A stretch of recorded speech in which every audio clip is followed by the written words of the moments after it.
Okay, state your name. Ashley Cottle. How are you doing, Ashley? Good, how are you? What are you doing here on this beautiful January evening? I'm at First Friday, looking at some art, visiting my sister's boyfriend. He's a DJ here. Okay, cool. And where are you from? I'm originally from Las Vegas. Yep. And you born and raised here? Yep, born and raised here, still live here. I lived in Costa Rica earlier this year for a while. Well, Really? last year. What brought you to Costa Rica? My favorite song, actually. I was looking for somewhere to go, and I was praying about it a lot, and then I was listening to my favorite band, Who Saves the Day. They have a song about Costa Rica, and so that's where I was. It felt right. Cool. So you said you're praying, so like it means you have faith? I do. In God? In God and Jesus, yes. Jesus, okay, so you're Christian. I am.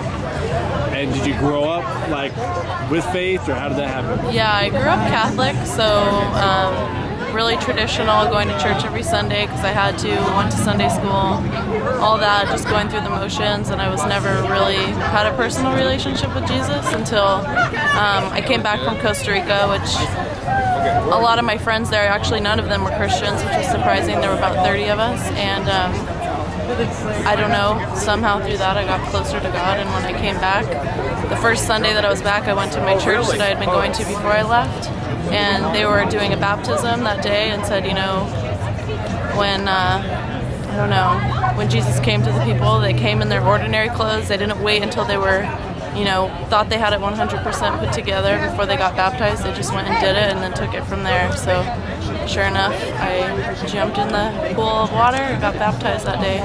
So ever since then, it's been awesome. Cool. So what was your life like before surrendering to God? Like, what was some, was sin a big deal for you? Or?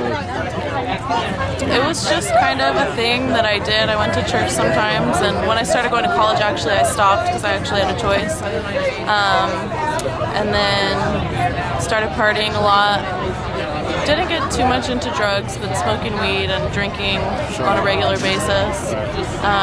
Not really, I don't know. I mean, I actually did get really deep into depression after that, and I think it had a lot to do with the partying and this false front that I was trying to put on for everybody. I was in relationships all the time, and my boyfriend at the time wasn't very supportive. And somehow, here I am. So what was like, so you were going to, what church were you going to? When I was growing up?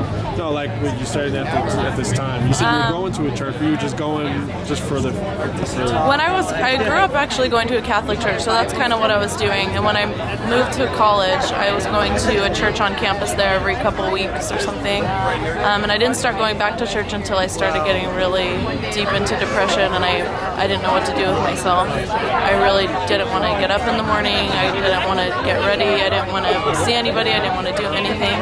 And so I started going back to the Catholic church, and I still just, things were better, but they weren't where they should have been. And so I started going to Central Christian shortly after that. Cool, so it was Central that really convicted you to... It did, yeah. It spoke to me, and I try to bring my friends there and try to bring everyone I know, because it's important. I think people do get stuck in the motions sometimes, especially when you're raised with a really religious family or background. It's easy to get stuck in the motions. So when you find your own relationship with God and start building on that, that's when things get real. Yeah. How has your life been different? Like, well, let me back up.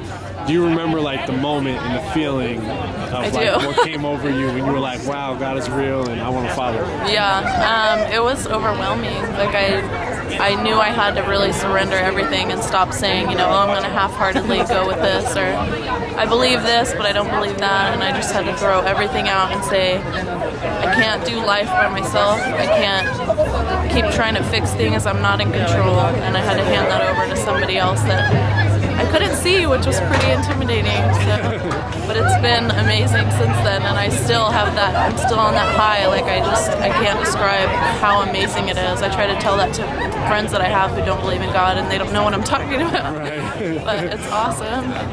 It's awesome. Yeah. It's indescribable. It is, it totally is. Thank you for sharing.